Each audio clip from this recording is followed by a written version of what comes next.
In today's lesson, we are going to learn R.K.Narayan's wonderful story, An Astrologer's Day. R.K.Narayan is one of the well-known Indian novelists and short story writer. Other well-known Indian novelists of his times were Mukraj Anand and Rajaram. Narayan's most famous novel is The Kite, which has been filmed. His Malgudi Days, a collection of short stories published in 1943 and adapted for TV series by Indian television. Narayan depicted rural life so vividly that the viewer wouldn't believe that Malgudi is a fictional place. Now let's see the story of An Astrologer's Day. The story begins with the third person omniscient narrator by describing a day in the life of an astrologer. At midday time, he lays out all of his professional equipment, including a dozen cowrie shells, a square piece of cloth with obscure mystic charts on it, a notebook, and a bundle of Palmyra writing. To show his intelligence, he uses makeup and a turban on his head. His forehead is shining with sacred ash and vermilion, and his eyes spark with a sharp abnormal gleam. As a result, people attract to him just like bees attract to cosmos or dahlia stalks. With this mystic appearance, we get to know how he fools people and tries to satisfy them with particular answers which he prepared already with his daily experience. He has no knowledge of astrology, yet he convinces his clients. The location of astrologer's business is interesting, where so many vendors do their business. Astrologer has not his own facility of light at evening time. He runs his business on a park where medicine sellers, sellers of stolen hardware and junk, magicians, and above all, an auctioneer of cheap cloth, nearby vendor of fried groundnut attract the crowd by giving fancy names to his product. He calls Bombay ice cream one day and on the next day Delhi almond and Raja's delicacy on the third day. Astrologer knows that what is going on next to him than the others. He is keen observer of people's mind and he plays with their personal matters. Yet people please by his solutions. Actually, astrologer has left his village without prior planning. He could have lived normal life just like his forefathers. But he has walked away from his home a couple of 100 miles because of his personal reason that we will see little later.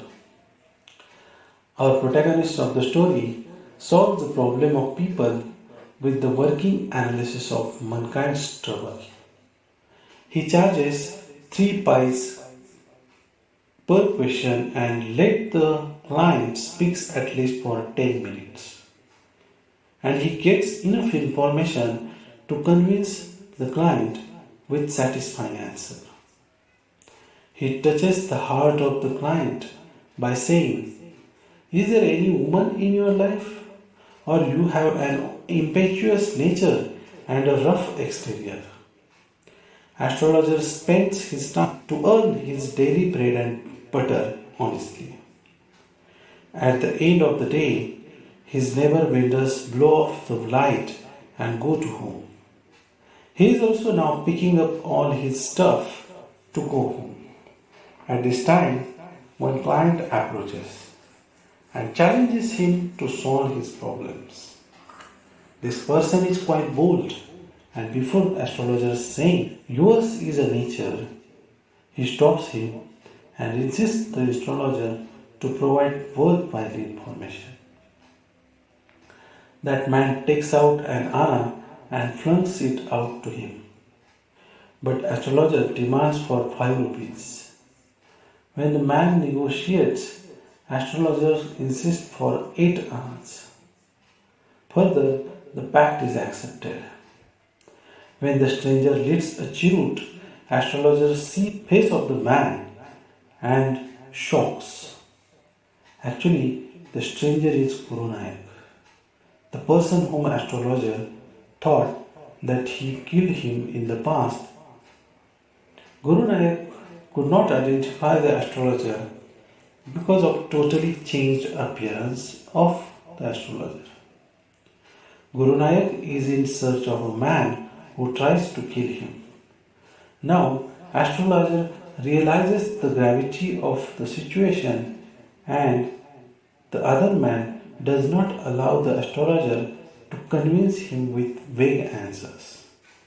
Even at this terrifying moment, astrologer negotiates with him and demands a rupee for his solution. Otherwise, he is not going to open his mouth. When with this new pact, astrologer asks him a question that a knife has passed through you once and tells him that you were pushed into a well nearby in the field. Guru Nanak surprises to know that how exactly the astrologer tells the truth of his past. So he now believes on him. When he asks about the killer, astrologer cleverly tells him that the man who tries to kill him is now dead and it is more dangerous to search him. Astrologer advises him to go back where he comes from. Otherwise, Guru Nanak will have to face death again. Moreover, astrologers suggest him not to travel southward again. If he does so, Guru Nanak will live 100 years. Now Guru Nanak is regretting that how he missed the killer and escapes through his hands. The conversation ends up and the place is deserted now. Astrologer immediately packs everything and hurriedly goes to his house. At midday, his wife scolds him for being late. Astrologer flings the coins and asks her to count. She overjoys after counting 12 and half annas. After dinner, astrologer tells his wife that the great load is gone from his life.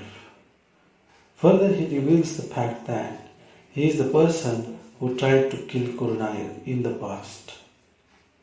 When he was a silly youngster, he drank, grumbled, and quarreled one day and accidentally tried to kill the person.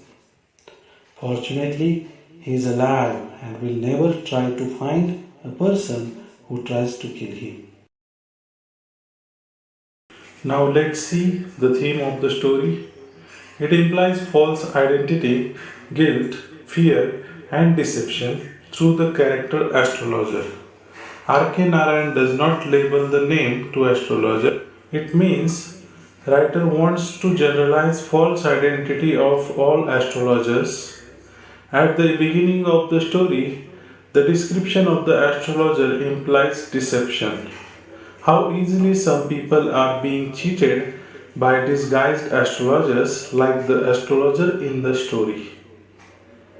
Though the intention of the astrologer is to survive from the crime that he committed in his past, it is harmful for the society to spread illogical, mostly superstitious beliefs that people consider them true. Moreover, the astrologer himself is not sure about the next moment in his life. Then, how can he be the fortune teller of the people? He is deceiving the people with lies. He earns money through it and lives fake life. He has to become a cheater because of guilt and fear. He is afraid of truth and escape from it. He does not want to surrender to the reality of the past. Instead, he runs away from it. He is not ideal person who has his own principles. On the contrary, he chose to be a hypocritic astrologer with deceptive nature. This kind of deception is very dangerous for the society. As far as people are concerned, they are also responsible to increase hypocrites in the form of astrologer. They think that such a people are holy men. People never question due to the appearance which is belong to holiness of the religion. They get trapped by such a liars and never dare to find the integrity of astrologer. Thus, people obeys to him and think that he is a man of divine power. In this way, R.K. Narayan depicts hypocrisy, foolishness, and stupidity of the people and false identity of the astrologer in the story.